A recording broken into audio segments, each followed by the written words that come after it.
Me habéis pedido que repita este vídeo porque ya colgué uno, pero hace 6 años, precisamente en noviembre de 2014, en el que explicaba por qué entendemos que la homosexualidad es innata. Para muchas personas esto es bastante indiferente, da lo mismo que sea algo innato o algo decidido, porque al final tienes que respetarme y punto. Son mis derechos como ser humano, tengo derecho a vivir mi afectividad con quien yo quiera y tú no tienes por qué meterte. Sin embargo, para muchas personas que provienen de entornos bastante conservadores y en algunos casos bastante homófobos, esto es muy importante, porque se les hace creer que esto es una elección, una decisión personal o en todo caso producto de un trauma del que tienen y deben curarse. Comencemos por el principio. ¿Podemos saber en algún momento, alguna vez, si la homosexualidad es o no es innata? Desde un punto de vista estrictamente científico y experimental, no es posible. Y os explico por qué. Si queremos demostrar algo de forma experimental, tenemos que recurrir a un experimento que demuestre que A es la causa de B. Para ello se desarrolla un diseño experimental en el que se controlan todas las variables de forma que solamente cambie la variable A para ver si esos cambios en la variable A provocan cambios en la variable B.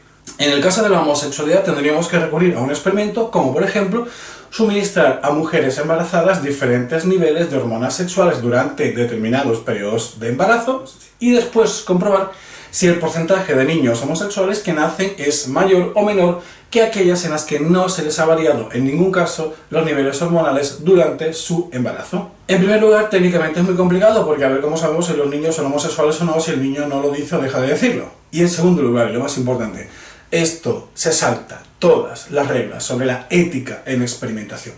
Esto es una barbaridad. Esto no se puede hacer. Así que nunca podremos saberlo con un diseño experimental clásico. Y tenemos que recurrir a otro tipo de estudios que no indican causalidad de una forma tan clara y directa, pero es lo único a lo que podemos recurrir si queremos respetar la ética. Y sí, queremos respetar la ética.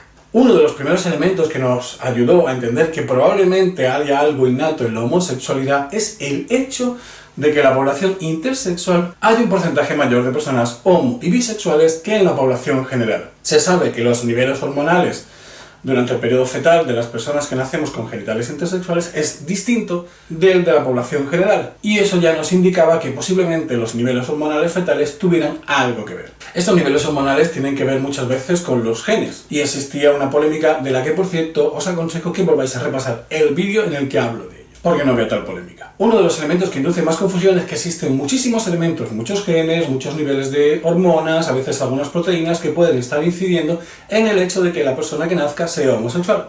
Incluso el orden de nacimiento puede tener relación con la orientación sexoafectiva de una persona.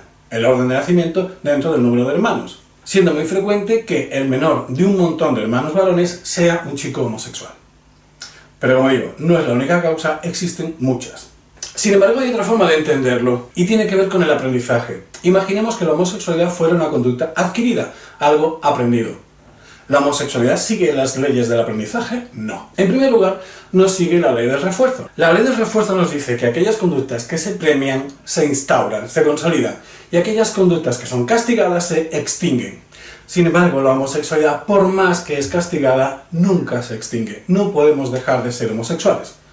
Y al respecto también hay mucha investigación y se ha demostrado que las personas nunca dejan de ser homosexuales. Sobre eso también tenéis mucha información en otros vídeos del canal y también en informes de expertos sobre las terapias de conversión.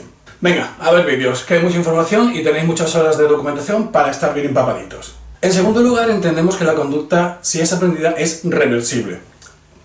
Todo lo que se aprende puede desaprenderse o modificarse. Incluso la lengua materna, si a mí me llevan de pequeño con 6-7 años a otro país donde se hable otra lengua, voy a adquirir esa lengua y seguramente, y esto lo podéis observar en personas que pasan muchos años lejos de sus países originarios, utilizándola de una forma incluso más predominante que la propia lengua materna.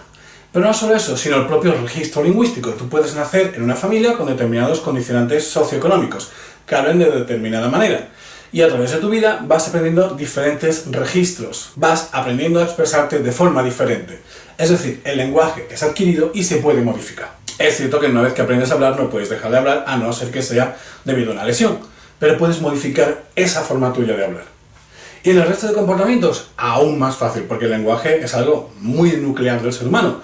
pero otros aspectos que tengan que ver, por ejemplo, con tu alimentación, tus hábitos de vida, la forma en que te relacionas con los demás, tus intereses, todo eso se puede modificar gracias a algo que conocemos como terapia, que en realidad es un proceso de reaprendizaje que llevamos a cabo. Como os decía, no se puede dejar de ser homosexual, digan lo que digan aquellos que hacen negocio con las terapias de conversión, que son demasiados. Pero hay otro punto también muy importante y es el de la ley del modelado. Para aprender una conducta necesitamos verla en los demás. Y ahora somos muy modernos y todo eso, y hay muchos referentes, pero hace una generación, 2 generaciones, en el siglo pasado o en el siglo XIX, no había modelos homosexuales de los que aprender a ser homosexual. ¿De quién aprendía a ser homosexual un niño criado en una familia donde todos eran heterosexuales? De nadie. ¿Por qué el niño salió homosexual? Y es más, ahora con las familias homoparentales hemos encontrado una evidencia maravillosa, porque resulta que el 90 y muchos % de los hijos criados en familias homoparentales son heterosexuales. Es decir, ni siquiera teniendo el modelo homosexual en casa aprendes a ser homosexual si no eres homosexual. Sobre eso también tenemos mucha evidencia. Pero es que además todo esto es una perspectiva muy antropocéntrica, pensar que el ser humano es el único animal que puede ser homosexual. Y no. Está documentadísima la diversidad sexoafectiva, incluso de género, en la naturaleza, y existen multitud de animales homosexuales. Animales que mantienen relaciones predominantemente, incluso de forma única, con especímenes de su mismo sexo. Leones, carneros, cisnes, gaviotas, hienas, un montón de diversidad sexoafectiva en la naturaleza. Así que sí, la homosexualidad forma parte de la naturaleza y nosotros somos también parte de esa naturaleza. Por otro lado, los homosexuales hemos estado presentes en la historia de la humanidad desde los orígenes y está documentada la homosexualidad en periodos como el Paleolítico, porque existen pinturas rupestres de personas manteniendo relaciones homosexuales, varones o lésbicas, en las paredes de las cuevas. Por tanto, vemos que finalmente la homosexualidad cumple todos los requisitos para no ser una conducta aprendida, sino una conducta innata. Y nadie puede cambiarla.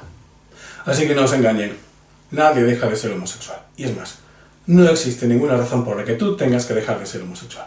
Para lo único que existen razones es para que tú seas feliz siendo homosexual y que los demás te respeten como el ser humano que eres. Insisto, mirad todos los demás vídeos, leed toda la demás evidencia, hay muchísima. Y espero que esto sea el comienzo de un montón de documentación que os ayude a estar mucho más seguros y ser capaces de poder defender vuestra posición en algunos entornos bastante aversivos como los homófobos. Un beso muy grande, la semana que viene nos vemos con otros temas. Recordad, un like, suscribiros si no estáis suscritos, seguidme en redes sociales porque sigo subiendo material y estaremos en contacto. Un beso gigante, como os decía, y hasta la próxima semana.